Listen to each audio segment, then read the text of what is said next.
Hey guys, welcome to You the Boss Podcast, episode 44. I'm your host, Pam, and today we're going to be talking to Jessica.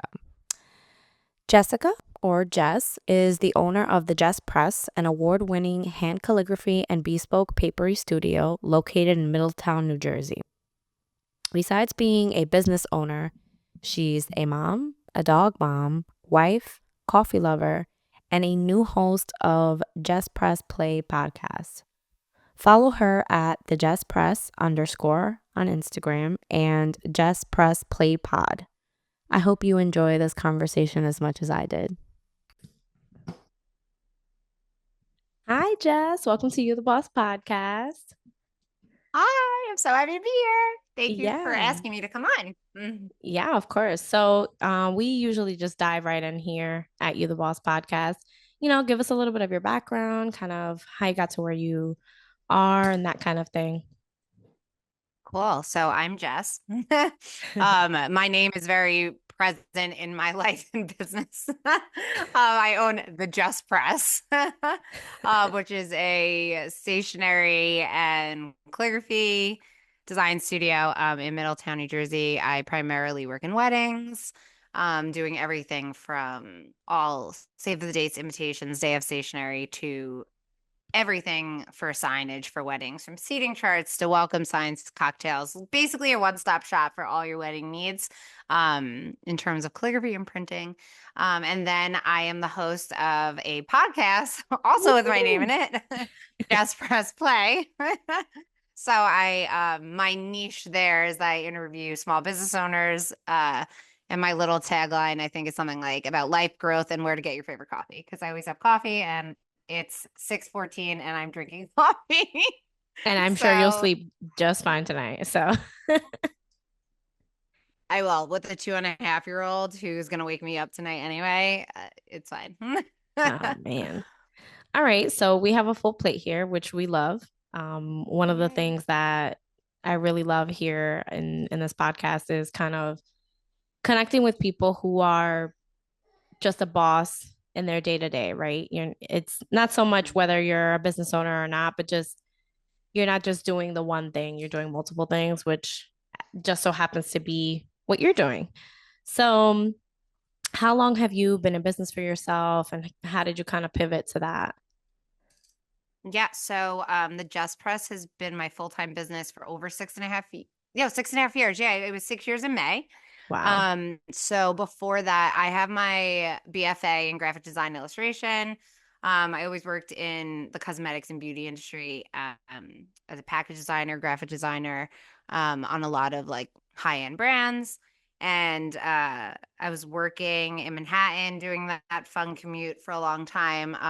My last job I had been at for 4 years, and I worked my way up from a designer, senior designer, to an art director. So then I had a team under me, and I actually really loved what I did. We worked in like licensing, so I worked with some like amazing brands like Disney. Like I Wow. was able to go to like Disney Consumer Products in California, like Universal, like really, really, really cool stuff.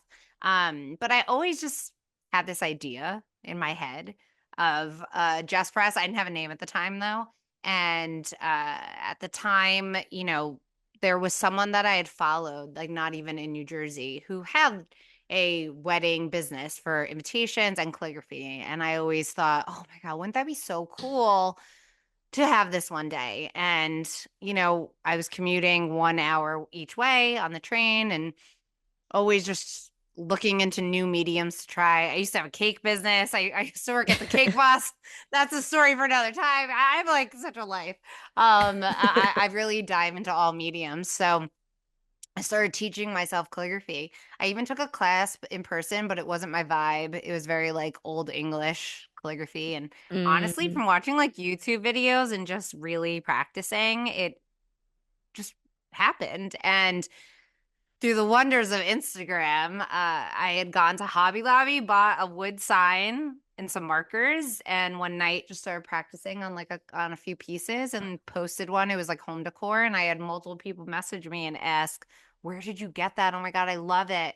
And this, is when like Instagram was very 6.5 years ago was still like cool Instagram, like how they found like mm-hmm. Joanna Gaines and stuff like that, and I was like, wow, like people notice this. And then I went and bought a mirror and did a fake seating chart with like just people in my family's names, posted it, got a message. A girl was that I went to high school with was like, I'm getting married. I can't find anyone local. Everyone's on Etsy. It's too expensive for shipping. Can I hire you? And I was like, yes. And I still remember that was my first order for a wedding. I walked downstairs to my husband and shook his hand. And I was like, I just got my first order. And that was the fall 2018. Mm. Wow. Yeah. And then I just went, I just went with it. Started posting, started a business page, started posting, just posting.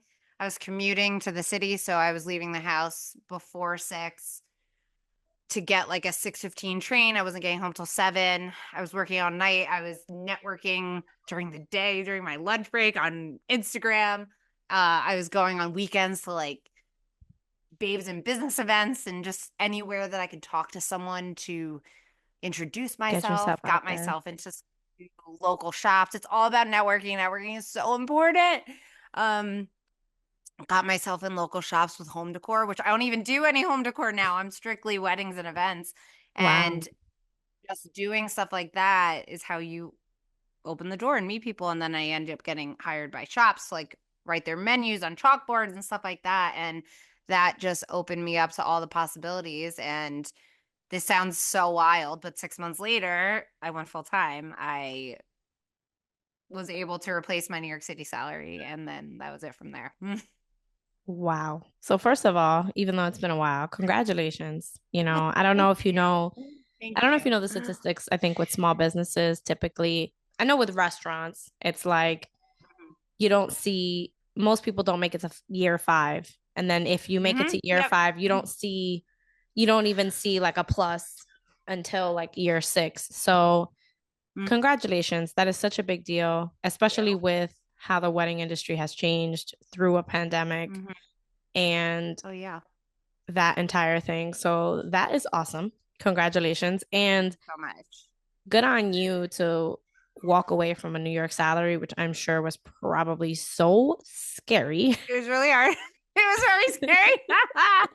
But I just like sorry, I just put my phone on do not disturb, so when it rang, I don't I know, I'm sure it's cliche, like just gut feelings. And I knew, and I was presented with an opportunity because at the time I was teaching workshops too, and I was presented with an opportunity to teach like weekly workshops, and I was like, this can be a thing, and I could do this. And then I just like truly worked my ass off, if I can say that. Yeah. You need to want it. You can't just expect it to happen. It won't happen. When you're a business owner, you're the only one that can make it happen for yourself. Yeah.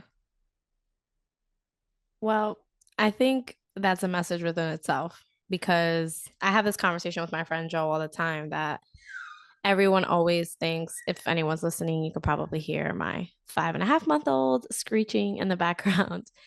A lot of people think that I'm going to go into business for myself and I have this great thing and that's it. I'm going to be a millionaire. That's kind of like the fast track. Dream.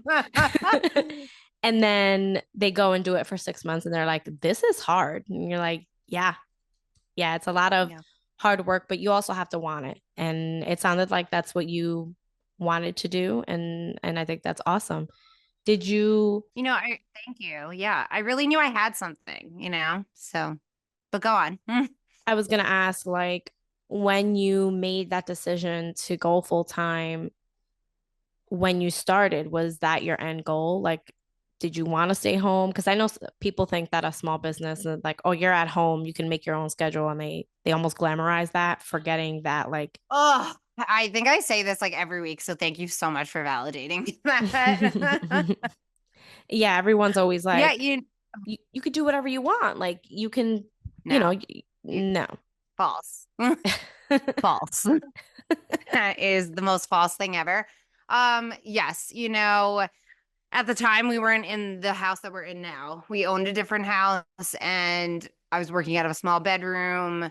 I knew this couldn't be like feasible, especially because people always wanted to meet with me in person also, Mm-hmm. especially for invitations. So I couldn't really be meeting with them like in my kitchen. And then we got a dog and it didn't make sense. And, I always had this idea that I wanted us to get like a house that had more expansion anyway, and a house that I kept looking for a house that had a private entrance already, and I couldn't find anything. And then we found a house that had a basement, a finished basement, a semi-finished basement. So we put in a door and did all of that. But, at the time I didn't really know. I was like, okay, I'm going to do this from home. Like, is this a thing? Like, can I just do this from home? And I mean, yes, a lot of the people in the wedding industry, even floral designers, work out of their houses. They just have studios in their homes, which is awesome to have that option. I just knew at the time, like in our old house, it wouldn't be feasible because I have so much inventory. Mm-hmm. So many. I have an entire closet just of materials. So I just knew I would either have to like rent a space at some point, and who wants to pay a rent for it's such an overhead. And we invested in our house to have this space, but I just look at it like, well, it just makes the value of our house go up. Now we have a basement that we can just walk out of, and that's where clients come. It is hard though being in your house. I mean, like, mine's in the basement, so, and it's like completely finished now. We finished everything. That's where I am right now. It's very hard to be able to turn off because Mm. I could easily just come downstairs and do some work if I needed to. And now that I have a child, it's not possible to do that, Mm-hmm. but it's good. It helps me set my boundaries more. But I do like the fact that I am in my basement. So at the end of the night, I shut off all the lights, I close the door, I'll even lock it. It kind of like just makes it feel like the day is done, if that makes sense. Mm-hmm. And I'll only come down here if like deliveries come once my childcare leaves and I have to just bring stuff down. But or otherwise here to talk to you, or podcast. But otherwise, I really try to hold that boundary. But it's very hard. I feel like through the years, I've had friends who think too, like, oh, you could just like run out whenever you want. And like majority of my days, especially through the hype of wedding season, May through October, I'm not even leaving my house. Right now, I'm starting to calm down a little as we move into November, December. I still have weddings, but it's not like as insane at the moment. But there's times I won't leave my house the whole week. Mm. And then I'll run out to get a coffee. And it's like, oh, you could just like run out to get a coffee. And it's like, no, I haven't left the house in 4 days, actually. Wow. um, so it's hard. It's really hard, but it's also like it's a bittersweet thing. It's a blessing that I can do this for myself in my home, but it's hard to be able to turn off all the time. Yeah. I think it's so important what you said that number one, it's not always the easiest to leave the house. Like you have to almost like pre-plan, especially now as a Mm-hmm. Of mom, you have to pre-plan like leaving the house, and you probably also have to force yourself to leave the house because you're like, I've been in here for course. 4 days. I need to go outside. I will procrastinate for an hour. And in that time, I'm like, I could have already just gone out and come back. I'll like guilt myself. Like, if I have to go mail out invitations and hand cancel everything at the post office, I'm like, okay, well, I'm going out already. Like, maybe I'll have 5 minutes to just stop and like treat myself to a coffee. And then when I say it, I'm like, I sound insane. Like, I'm taking 5 minutes out of my whole week to go and get a coffee. Like, Jessica, it's fine. Yeah. But it's like you just go back and forth. And I don't have childcare every day for my son. And Mhm. he's going to start preschool in March. But like, I can't be working 24/7 anymore. It's just not possible. Yeah. And it's, you know what? I've had this discussion with a few of my friends that are wedding photographers, and one of them, she's been in the industry now over 10 years, and I think she's been fully retired 7-ish of those years. But that initial like 4 or 5 years, she was taking 20 to 25 weddings. She was doing triple headers. She was working a full-time job, and she was hustling. And there's a point that I hope people take away from this is there's a point that you have to hustle and you just have to burn the Hmm. candle at both ends. And then there comes a Yep. time, not so much that you relax, but at some point you can raise prices. You can make those Yep. boundaries and say, you know Yep. what, I don't have to do that anymore. Or Hmm. I can't do that for the time being, and you figure things out. So I think it's great that first of all that you're aware of your boundaries. And I'm sure it's not easy every day to have them, but you're aware Yeah. of having them. So kudos to you. I mean, thank you so much. I mean, my son's 2.5. I'm still learning how to do that. Like I'm restructuring for 2025, changed my pricing. And to be frank, all of my printers changed their pricing. So why am I not going to raise what, you know what I mean? Like it just, especially since COVID, like everything's increased. The price of acrylic because people are buying the plexiglass to block each other. And acrylic's one of the main materials they use for signs. Like that increased. Wood in general increased. Like, anyone doing work to their house would cost more. Paper, there was a paper shortage during COVID. I couldn't get invitations in. It's crazy. Everything is so much more. So now I'm getting to a point that I'm like what you said, I don't have to take all of that. During COVID, I had 200 weddings because in 1 year when everything got Oh my redone, even if it was just one sign, because a lot of people scaled back. They weren't doing the same budget. They were cutting down the amount of people at the wedding. People didn't need as much. And then all of a sudden, that's when the photographers had these triple wedding weekends and like craziness. And now I'm trying to structure my year next year to not have more than 50 weddings. And that's insane to me because I'm like, oh my God, 50 weddings. Like that's crazy because I'm used to like 100. And I'm just telling myself it's like the right thing. A I hundred don't know how to weddings. stop. I Thinking know. I'm about a that psychopath. now. Thinking about I that know, now. like saying it out loud is like crazy. That's a third of the year. I know it's wild. I'm like, Jessica, what? Like, I'm like, you have to stop. And I've worked with like some coaches also, like business coaches, to like really scale down and like, I don't have to do this anymore. I'm 6.5 years in. I don't have to take one signature cocktail side.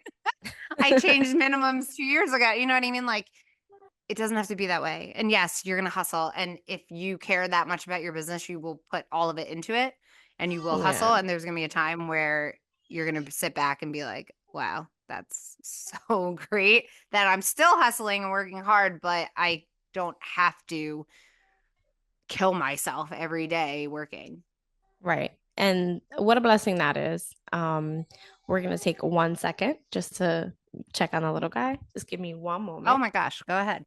Mhm.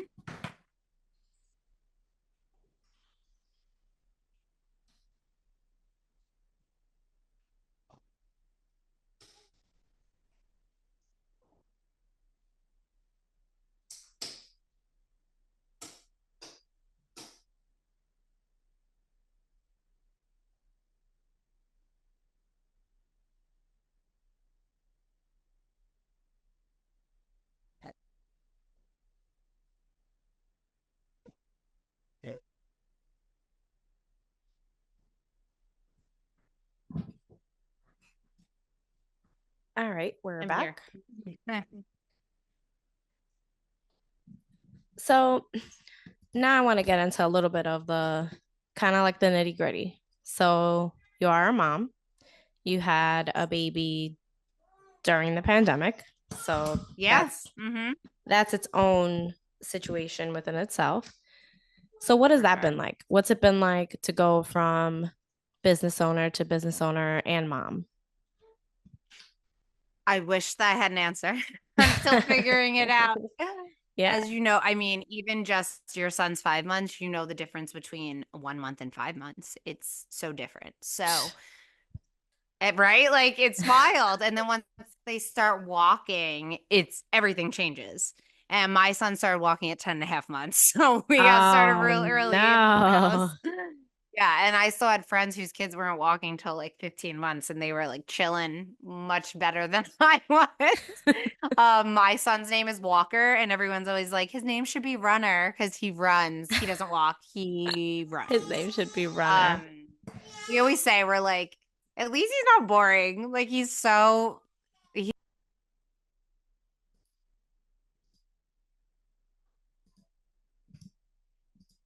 I think I accidentally muted oh, you. okay. Sorry. No, it's okay. Um, I think, yeah, what I say, everyone says he should be named Runner. Um, so honestly, I'm still figuring it out because as he gets older, and I don't mean this in a bad way when I use the word needy, but he's more needy. Like he needs me more. When he was an infant, they sleep a lot. When Mm-hmm. even, he doesn't really nap anymore. So he looks for me. He knows I work in the downstairs. He'll come to the door and try to open it.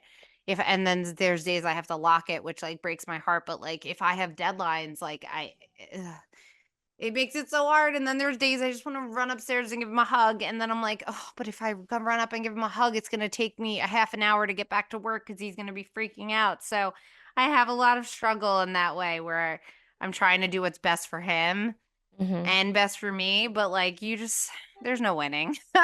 It's really just like going with your heart. And there's days where I'm like, I don't care. I just want to give him a hug. Whatever. Am I going to Yeah. lose 20 minutes working? Well, I'll lose 20 minutes. That just seeing him will be worth me losing that 20 minutes. Um, but I have to say, like, I'm really still navigating. It's definitely changed things. I can't run downstairs and work whenever I want to, like I used to in the past. But honestly, it's, I think, beneficial because I never knew how to stop. I was always going, Mm-hmm. going, going, and going. This is something I'm working on in therapy also. I haven't worked in the city for 6.5 years and I'm still in that city mentality of go, go, go, go, go. Go run down the stairs out of the building through the back entrance to run to the train. So I didn't miss the train. So I got home at the certain time that I want to get home so that I don't end up on a delayed train. I'm still in that even though I'm home. It's really hard to be able to just like turn your brain off, especially when you own a business because it's all on you. So now I'll say, no, my nanny is leaving at 4 o'clock today. I'm done. I'm done for the day. I can't meet at any other time until my husband's home. And even then, maybe I won't. I'm meeting with you now, but meeting with you is like a treat, like it's Yeah. It's different than different. like, yeah, like having a consultation and all the energy that it takes to meet with people. So Yeah, I and have to say each day is a different day. thank you for meeting with me. I know Oh, presently yeah. as I hold my little one, Absolutely. it Oh my just God, hold him the whole time. I know it's not that easy for you, but I wish I could play with him. as long as he's not like, chatty box, Crying. he's fine. Yeah. Yeah. Um, so let's talk a little bit about pivotal points for you. Yep. I know you mentioned kind of a little bit that you were working in the city and then you were just like, I'm going to change this up. So, what would you say were some of your pivotal moments since you've been in business, since you walked away from that corporate career? So when I was working in the city and I wasn't full time yet for Jess Press, I joined the Knot. And joining the Knot opened me up to a lot of opportunities, opened me up to meeting a lot of different vendors. Um, Honestly, just communicating. I still to this day usually do, but I know a lot of vendors now, so I don't have to as much. But I used to always make sure that I knew who the photographer was. If there's a wedding planner, I would send a message introducing myself. That's how you meet people. Wow. Now there's so many and I work with a lot of the same people, so I kind of already know. And now I have like when I work with a client, I have their whole checklist of who they're working with, so a lot of the time it's not as difficult for me to get pictures because it still is all these years later. But um I really took steps at like creating relationships. And some of the best moments of my entire career for Just Press have been because of the people I've met and the experiences that I've had. And one of my favorite parts of being a business owner has been meeting people and making friends. Like I have some of the best friends now just because they are also business owners. And I think that's like the most special thing. I've also created relationships with clients like who are friends and I love that. And then they come back for their kids or siblings and it's just like makes me feel so happy. So but once I got on the Knot, a year later I was full time at that point and I won the best of weddings for that year Wow. by the Knot. And honestly, now I'm a Hall of Famer for the knot, and I've won every year that I've been in business, and then I became Hall of Fame at year 5. So honestly, just have that was huge. Like having a recognition, people seeing that you were recognized because they only recognize like 10% of the people that are on the knot is a big deal. And it really just kind of makes you stand out. And I mean, it wouldn't have happened if I didn't put everything that I needed into it. Mm-hmm. Um, I'm like, I feel like that was huge. And then recently I got invited to New York Fashion Week for bridal. So that was huge. That was just like a really What? pivotal moment for me. Yeah, it was 2 weeks That ago is and I went and it awesome. was like literally, thank you. It was like literally one of the best days of my life. I swear. It was in New York City and I got to go with some friends who were invited too. And then earlier this year, which was humongous for me, probably the biggest moment for Jess Press was I was named best of by Loverly on they came up with a list called the best of weddings and they had over 200,000 nominations and they only picked about this was across the country so it was United States. They did a separate one for international, but for the United States it was separated by category like northeast, southern, northwest, and I think like midwest, and I was chosen as one of the best, and there were Wow. only about like 25 for northeast, so that's like the entire northeast. So that same day that I was in the city for Fashion Week, they had a party for the winners that same night, so it really worked out, perfect timing. So that was huge. So that was really monumental for me, and it kind of made me sit back and be like, did I make it? Like, this is it, right? Like, I made Yeah, am it. Like, I an overall am badass? I Is here? this happening? I know. Because, like, everyone, I mean, if you're not insecure, like, God bless you. I'm still insecure. And people, I will be out, like, even in just my town or wherever. And even, like, I brought my son to a class and I introduced myself. I said, oh, my name's Jess. I was talking to a mom and she's like, oh, what do you do? Like, are you at home with him? And I was like, no, I own my own business, like, in my house. And I was like, oh, I work in weddings, like stationery, calligraphy. I usually just tell people I work from home. I don't really want to like be like, oh, I Get own my own into the whole business and then thing. like have to talk about myself, you know? Like it's like then you feel like braggy. But I just did and she's like, wait, do you own the Jess Press? And I was like, yeah, that's me. And this has I happened like love many times. that. So it's hilarious. And I like forget that a lot because I'll meet people and they're like, oh my God, you're Jess Press? And I'm like, yes. Um, so it's pretty hilarious. And then people think that's my last name and it's not, but it sounds fun. Well, again, congratulations. Thank you. I think it's so important to be recognized for the work that you do because while yes, you get paid to do what you do, it also feels good to have the recognition. And Nicholas feels the same, he Oh, thinks I that you should. know. Thank you so much. Oh my God. I can't take it. So cute. So it's great that you have seen some recognition and I hope that continues for you because again, Oh, thank you so much. it's so Me too. important. Hey, bud.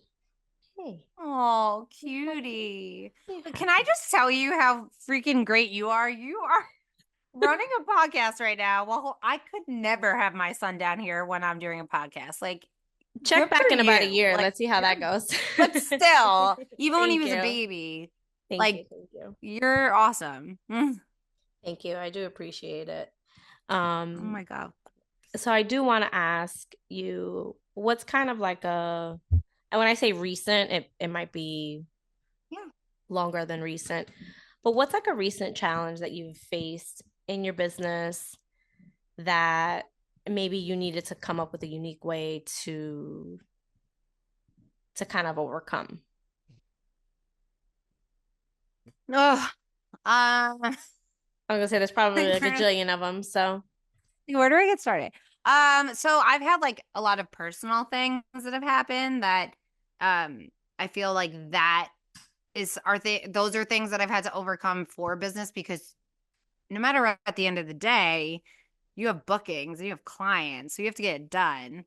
Um, I to get into some sadness, I lost my mom from cancer 3 weeks before my son was born. So I was set to start maternity leave. And when I say maternity leave, this is my chosen maternity leave because as a business owner, they don't give you maternity leave.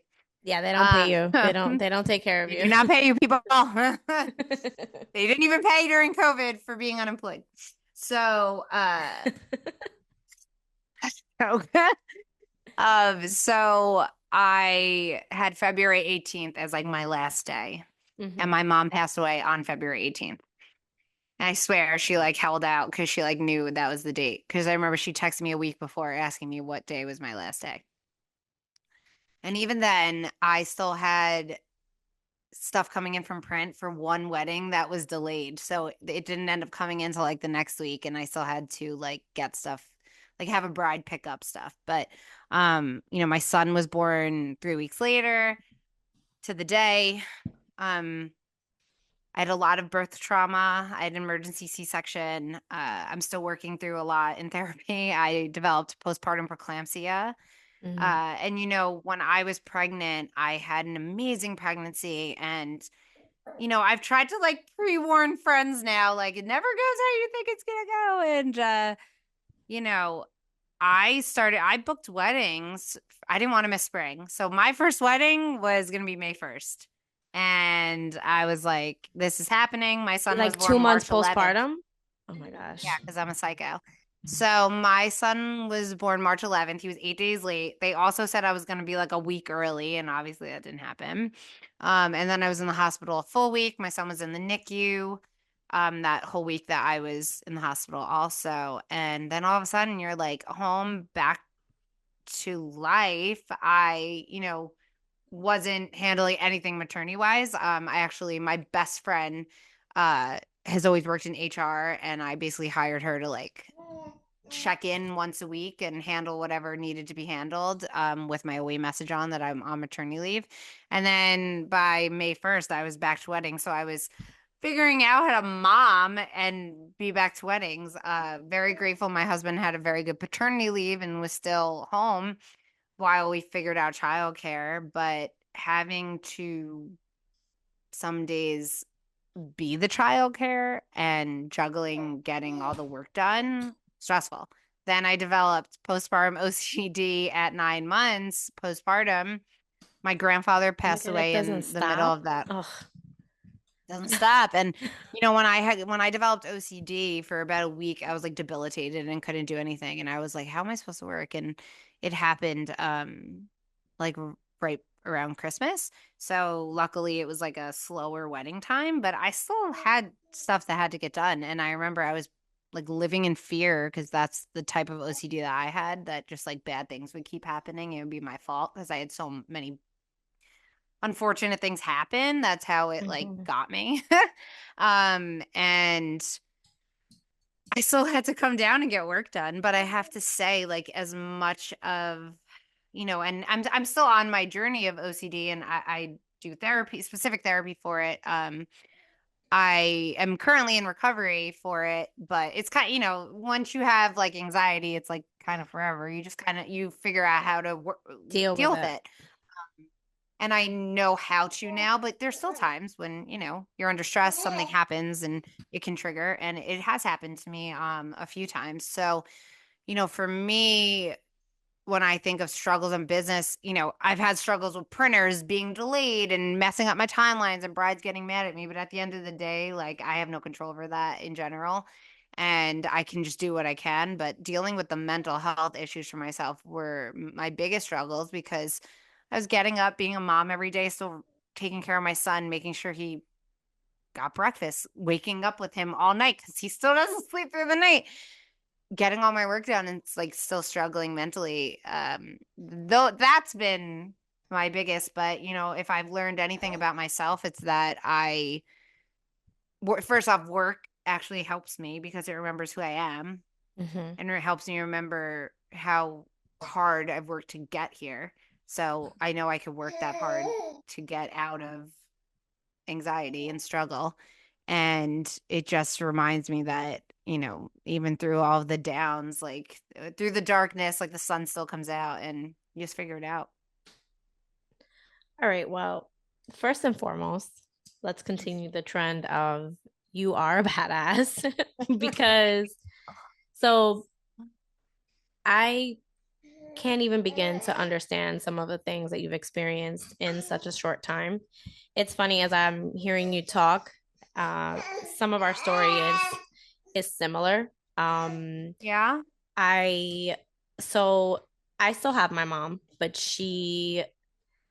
my brother got married last October in Dominican Republic, and we came back from the trip and she had a fever. She went to the ER and she hasn't been home since. She's been in and out of rehab centers. She was in and out of rehab centers while I was pregnant and now postpartum. And that's been a journey within itself. I also had an emergency C-section. Oh, my sister. So I call my emergency C-section So sisters. it was I was actually induced because that week like 30 I ended up being induced also, kind of like at the end because it wasn't happening. At like week 34, they diagnosed me with gestational high blood pressure. So my blood pressure was normal before that. I had a very decent pregnancy considering my mom at some point in January, which like the beginning of my second trimester, my mom was on a ventilator in the ICU in a hospital. So a lot of different things in our similar ways. I'm 5.5 months postpartum now, and I think it was something maybe you posted recently or just a conversation or something I read online of someone saying that there's like a portion after their baby was born that they blocked out of their C-section. And I realized that there's like a hour and a half timeline after I heard him cry that I do not remember. Don't remember. Yeah, I was in the OR. I was in the OR Mm-hmm. and then I was in the hospital room and the only reason I even know that time is missing is because I was looking at pictures and I couldn't remember the first time I held the baby. I couldn't remember that. I remember touching like they brought him to like my head when he was first born and they had his hat on him and stuff, but I don't remember the first time I held him. So I was looking through pictures like, well, I mean, I was high. I had the epidural and whatever they gave me in the OR, so who knows. But I say all of that to say that just hearing you talk about the different struggles and honestly, good on you to be in therapy at all, let alone after everything, because it's easy to just say no. It's easy to just be like, this is what defines me now, and that's just that. And I know that you're still on your journey, and I know that you're still in that period. But that's such a big deal that you decided to go to therapy, that you've stuck it out through therapy, and that you're doing it. You're doing the things, girl. Thank you. I will say therapy is interesting because it's kind of like birth control. You got to try a few to find the right person. Because I worked with 2 therapists before I found my current therapist, and they were not a right fit. And actually, the first therapist I worked with told me to distance my feelings about things. And that's really what kind of ended up making it like explode at 9 months postpartum, because I pushed down so much grief and loss and everything that I experienced. And like, my son never cried. I never saw him. He went straight to the NICU. I didn't meet him until 2 hours later. When they rolled me into the NICU, they wouldn't let me hold him. I didn't get to hold him until the next day. I've done EMDR, which is a type of trauma therapy, if you've heard of it. It helps you reprocess trauma. So I've reprocessed his birth. It's one of those things that I could be like, it's okay, but I don't have to be happy that it happened that way. It's just, it hurt so much for such a long time that I couldn't even talk about it. And now I can talk about it. And the more I talk about it, and the reason I started a podcast, the more I talk about it, the more other people like, look, I had no idea you had an emergency C-section. Like, the more you learn how many other people go through so much of the same stuff that we all go through, but people are very closed off. They don't want to tell their business. And I understand that. It's very private and personal. But for me, that's what's helped me more than anything is talking about it. Yeah. And I think again that's also just so important what you just said is that like it's not that I don't talk about it. It's just like I guess you could say I'm just coming to like realize. Yeah, Because I'm that's with okay. you. It could take years sometimes. I'm I with know. you Like, though. Like, let's talk about it. We should talk about it because if I've reached to the point of like realizing it, then maybe I should start to talk about it because it is such a thing. And I recognize yeah. also that both things can exist where like Yes. Oh my I God, you sound like my therapist. That's what she always says. both things can exist of like I wasn't as I didn't or I don't feel as conventionally traumatized from my emergency C-section because when I was induced, I knew the probability because of my blood pressure, but also I did receive some blowback from that. And it's like they can both exist that I'm not conventionally traumatized, but I'm a little Mhm. traumatized. Like those Yeah. both of those Listen, things exist. I know. And I didn't realize for a little while, sometimes it just doesn't hit you right away. Like all of these statistics they talk about are like kind of BS. Like, especially, I didn't have postpartum depression. I had OCD and anxiety and PTSD. So, they're like, oh, postpartum depression hits within the first month. That's not true. I have friends who had No. hit like a year after, and like every wave of everything is different. And I also went through trauma separately. Like my trauma happened during my perinatal stage too. My mom was very, very, very sick through half of my pregnancy. We had a very small baby shower of 9 people um because the pandemic, it was when Omicron happened, so like it was like Mm, really bad. No one was leaving, so I wasn't leaving the house because I was so pregnant. My mom wasn't leaving the house because she was so sick and she was doing treatment still.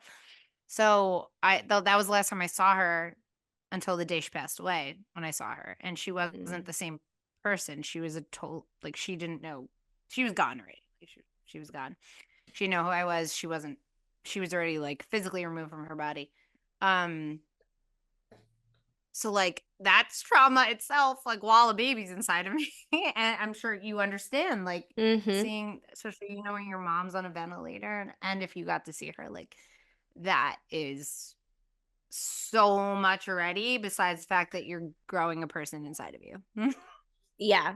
Yeah, no, and you're absolutely right. Like they don't talk about like I know people who have experienced postpartum that they didn't experience it with their first child. They experienced it Mm-hmm. with That too. Yeah.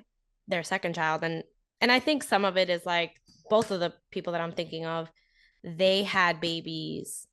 One of them it was 6 months before the pandemic, and the other one was I think it was like May or June of that year that she had her baby. So like that first year, maybe even year and a half, it was all pandemic with their baby. So there's like so many different things. It's like maybe you did have postpartum and no one noticed because we were all in Yeah. some type of trauma as Everyone it felt was. like some type of way. Yeah. Yeah. So Like for real. I think it's just such an understated topic. And I have a friend who she just gave birth 6 weeks ago. And so we were pregnant at the same time, but I was like towards the end of my pregnancy and she was still kind of like in the heat of it. And we said that we wanted to start a podcast. And it was like the things that they don't tell you about like pregnancy or having a baby. Please start it because it is so needed. Well, That's like why one I of the talk about things this stuff. is exactly that. It's like everyone talks about like you don't sleep or they expect you to Mhm. snap back, but no one talks. Yeah. I mean, people talk about postpartum. They don't talk about postpartum anxiety. They don't talk about that at all. Never. My OB had no idea what postpartum OCD is. It's now becoming more prevalent because like a few people like on reality TV moms like experienced Mm-hmm. it. Like Sheena Shea from Vanderpump Rules had postpartum OCD, and now she's an advocate and like talks about it. And like that's the only reason that it's even like somewhat relevant. And Mm-hmm. the more moms I talk to, like I now have friends that all went through this, but no one knew to talk about it because they were just scared and thought Mm-hmm. something's wrong with them. This isn't normal. They're going to take my kid away. But Oh, it's that's the like, first no, thing. this could just happen, but like they don't tell us that it could happen. So why would we ever know that it was okay, quote unquote, that it happened? And that's why these resources are important. And that's why these therapies exist. I mean, like, my therapist is one of the only therapists in New Jersey that I think she literally, there's like two that is a certified ICBT therapist, which is for mental OCD compulsions. Mine aren't Mm-hmm. physical, mine are mental. If I didn't have her, like, I don't even know, like, I don't Yeah. even know, like, how I'd just be still living in my like spirals, Yeah. I functioned, but it was horrible. I You still didn't function good. lived, but Yeah. no, it sucked. I still, like I said, like I got up, I took care of my son. Nothing went quote unquote wrong. You're just like, like when you're anxious, you're in your head constant. And for me, it was constant fear Mm-hmm. because my days always started out like fine. And then the day my mom died, I got a call. Everything wasn't fine. The day we went in for birth, everything ended up not being fine. Like there's just so much has happened. So, oh, it's just really important. And, I know in the past, like it was so woo woo to talk about trauma and stuff like that. And like it's so ridiculous. And I'm so glad it's so open now. And like, oh my God, just But it's still not if open you're feeling enough. it, it's not It's open still not enough, open but we're enough. trying. We're Mm-hmm. really like, Mm-hmm. you're here and you're trying. I'm here, I'm trying. Like, that's all we can do. And I just hope to help people because since talking, before I even had a podcast, just being open and talking about what things I've gone through, either with birth or my mom or something, like the amount of messages in the past 2 years I've received from other people who follow me for like weddings being like, thank you so much. Like, I've never talked about this. That's Mm-hmm. like that's it.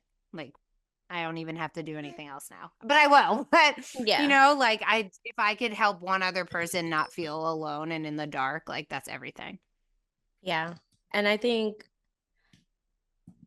I just I remember a conversation that I had with you. It was like very brief where you were like, it can be very different. I think it was something like that. Like I don't remember the exact words, but I remember the phrase of you being like, yeah, well, it's different for everyone. Um, That too. I mean, I don't know that's for everything in life. Now I'm like, what were we talking about? I'll go back and I'll look and I'll like, I know. um, Now I'm going to check too. but it's just so relevant to say because again, people expect trauma in general to show up textbook, and that's like Mm-hmm. that's the ever growing concept of trauma is Mm-hmm. you it shows up differently for everyone in every way. And Mm-hmm. what you can even say that what traumatized me might not traumatize you, and that might be your own trauma. Like Yeah. that entire Mm-hmm. thing 100%. is a whole thing. So just to kind of wind down a little bit, what since we've talked about a little bit of everything essentially, looking Yeah. back, would you say that there's and if there isn't, of course, um, then there isn't. But looking back, is there anything that you in this journey of yours of becoming a small business owner? Though I don't really like to say small business. I just like to say business owner That's because okay. Yeah. like what's small to like someone else is like major to someone else. And I think being a business owner in Aw. general is a huge thing. Huge. Totally. Um, so is there anything that you would have done differently in your trajectory of starting your podcast, of being a business owner, of even walking away from your job? Oh my God. Good question. I would have hired the help sooner. Mm, Even like I that's a now key have a point there. lawyer and I'm like, why did I wait so long to have one? Yeah. And like a really good accountant. I now have an excellent one, like one who I don't know what I would do without him. Um, and I feel like those are kind of little things in a way, but they're huge. Like even like I said, I worked with two coaches. I wish I had done that before. Like, and I didn't do anything wrong. It's just that like hearing things from other people's perspective just helps you in any way. And someone could have one idea that you didn't think of that you're like, oh my God, that's a way better way to organize this. Like, why was I putting so much pressure on myself? I could have just like asked some other people for help, hire some other people for help, kind of thing. Mm-hmm. I think that's the only thing I would have done different. I mean, I have no regrets of my background for working and like where I worked, because it totally set me up for who I am today, especially as a business owner, of knowing work ethic and determination and the wrongs and rights and how to treat people. Because I have part-time staff, and I can't imagine, like, I'm so friggin' grateful for these girls who work for me, and like I cannot even imagine what it would be like to talk to them the way that I talk to when I work for people. Yeah. um like, I'm so great. Like, I think I say thank you to them like 50 times a day, because I am so fucking thankful for them, and I don't know how I would be able to do things without them. And yet they thank me, and I'm like, are you kidding? Um, like, where would I be without? Are you kidding? Like, I'm so freaking grateful for you. Um, and so yeah, but I think like the timing that I left too was great, because at that point I was already running a department for 2 years, so I was able to know what it's like to be the boss, Mm-hmm. and have people under you. So yeah, the only thing I would say is like ask for help sooner. Find the right people to help you, because you don't have to by yourself.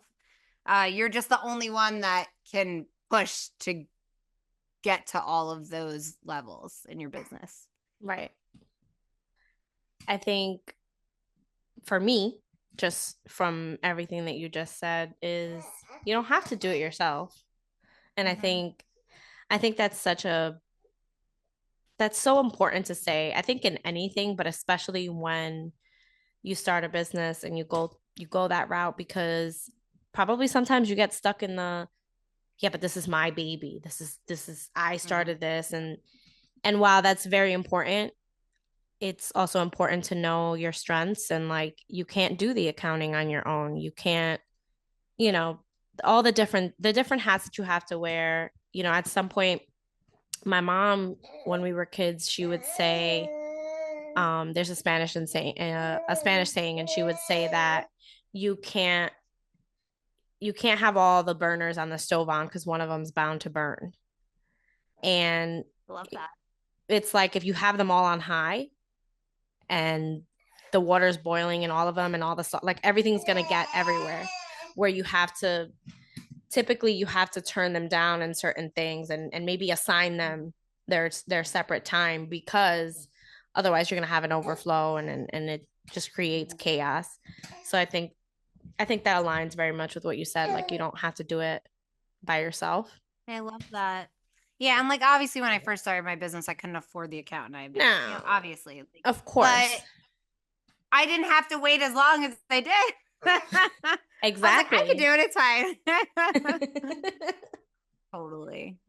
So give us a little bit of where we can find you. I know you said you have a podcast. I want to include all of that in the show notes. Give us your Thank you so Instagram. much. Yes, so you can follow me at the Jess Press _ on Insta. There is someone who has had at the Jess Press as their name since before I started, and they have like literally 10 followers. And I messaged them 6.5 years ago about it, and they never wrote me back. So it's at the Jess Press with an underscore, but it'll show up if you just write the Jess Press. And then thejespressshop.com.